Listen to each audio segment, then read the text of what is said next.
The Globe Theatre, which opened in 1994, very near to its former site, specialises in original productions of Shakespeare. But it wasn't until 2004 that a play was performed in the original pronunciation, known as OP. The play was Romeo and Juliet. Well, the Globe is known for its original practices. This is why it is here, to try and recreate the theatre as it was in 1600 and thereabouts. And when they started it off, they decided to do original costume, original music with original instruments, original movement around the stage and so on. But they never did original pronunciation because they thought, quite wrongly, but understandably, they thought nobody would understand it. But it was a very, very successful occasion. The seats were packed for that weekend. Everybody loved it. And it was such a success that the Globe then decided to do a second production the following year, production of Troilus and Cressida. It transports you back through the centuries. It's a very magical, almost hair-raising experience, especially in this space, to hear that accent, a space that's sort of as close as we can get to a 400-year-old theatre, and then an accent that's as close as we can get to a 400-year-old accent with a 400-year-old play. If anything, it rounds the experience of going to see a Shakespeare play out. Any period in the history of the English language can be studied from the point of view of how it was pronounced at the time. Old English, Chaucer, and so on. In relation to Shakespeare, we're talking about the sound system, or phonology, that was in use in a period called Early Modern English, and in the period specifically around about the year 1600. Now, it's a period during which pronunciation was changing very, very rapidly. So there isn't just one kind of OP. There's an OP that evolves throughout the period. For example, early on in the period, people were pronouncing the word musician as musician, musician. Later in the period, it had evolved into musician. And of course, later still, it became musician. David Crystal and his son Ben regularly work together to demonstrate how original pronunciation differs from modern pronunciation. It's an interesting accent to tune your ear into.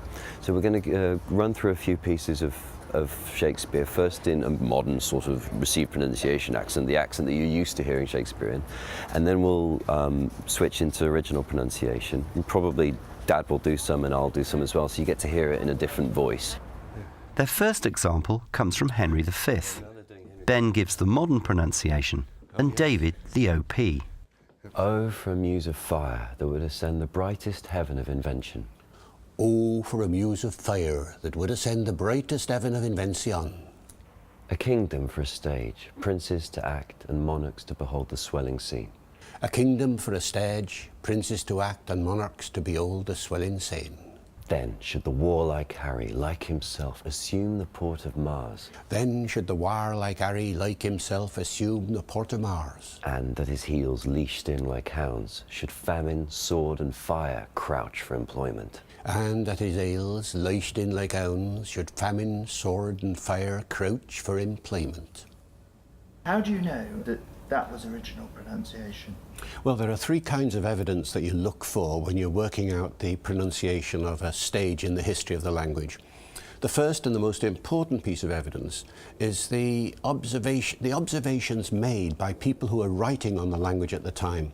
There were several people who actually commented on how words sounded, which words rhymed, and so on. For example, how do we know that the R is pronounced at such a time? Well, Ben Jonson, the dramatist, actually tells us at one point. He says we pronounce the R after a vowel. He actually calls it a doggy sound, grr, or something like that. And so that kind of evidence, where when you look at all the sounds, all the vowels, all the consonants, you put it together, and that's the first kind.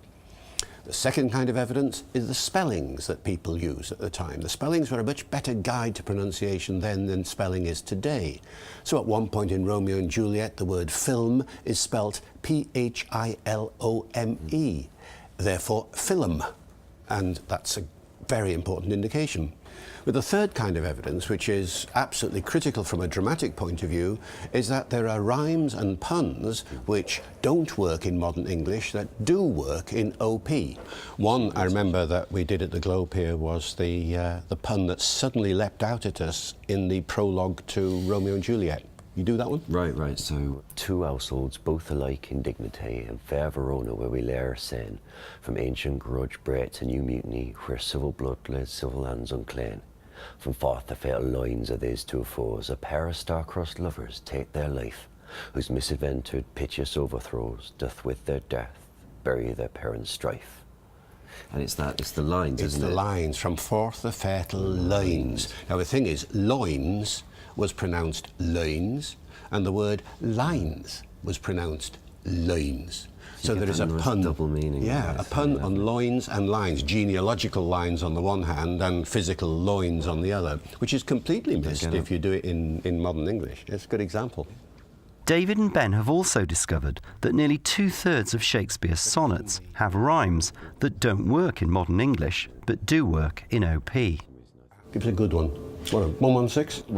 I think, 116 is interesting because lots of people have it at their weddings and they think of it as being a very sort of, highfalutin sonnet. Let me not to the marriage of true minds admit impediments, but it completely changes in OP, particularly because of the rhymes. Love's not time's fool, though rosy lips and cheeks within his bending sickle's compass come. Love alters not with his brief hours and wakes, but bears it out e'en to the edge of dumb. If this be error and upon me proved, I never writ, nor no man ever loved. Yeah. Proved and loved. I mean, it's a lovely ending, isn't it? Proved and loved, it simply doesn't work. Completely falters it. If this be error and upon me proved, I never writ, nor no man ever loved. That's right. It doesn't quite work. When Romeo and Juliet was performed at the Globe, David and Ben were advisors on the production.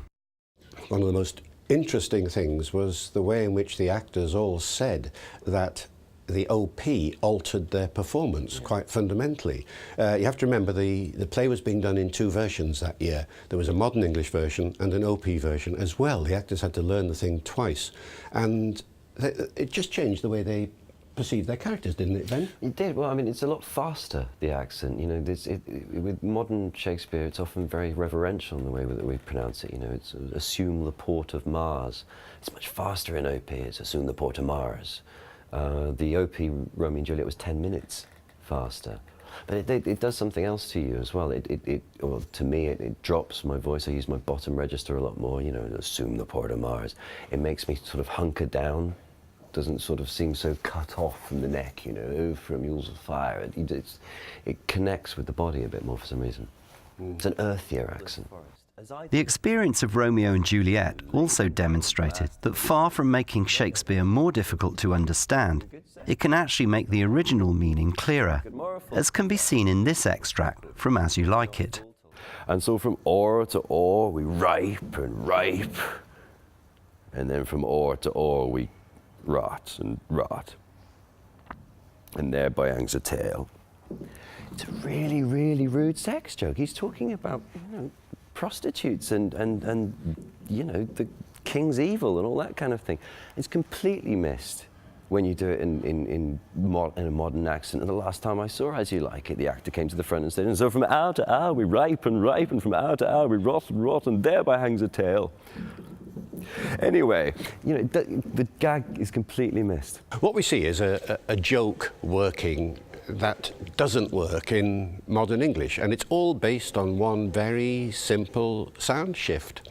The pronunciation of whore as or. You'll notice two things about it. The H drops at the beginning. H often dropped in early modern English in that way. And you get this other change, our, in modern English, becoming or in the earlier version.